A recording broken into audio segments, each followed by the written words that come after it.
Discuss Trade and Fema Insights, video number 15.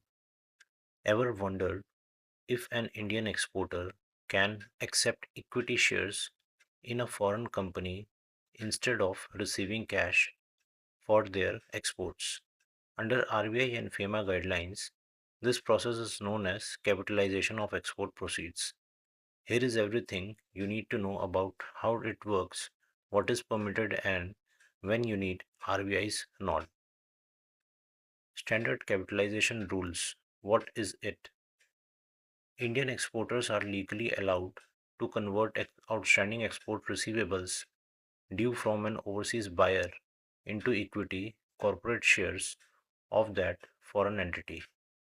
The catch: this conversion must happen within the permissible regulatory ceilings and timelines prescribed under the Foreign Exchange Management Overseas Investment Rules.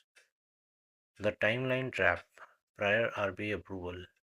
If the export proceeds remain unrealized beyond the legally prescribed period, typically 9 months from the shipment date, you cannot capitalize them automatically.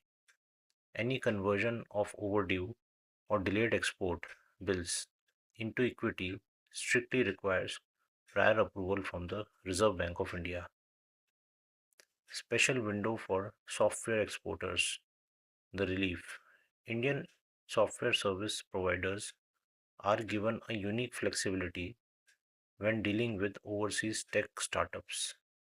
The rule: they can receive up to 25% of the total value of their software export in the form of shares in the foreign startup.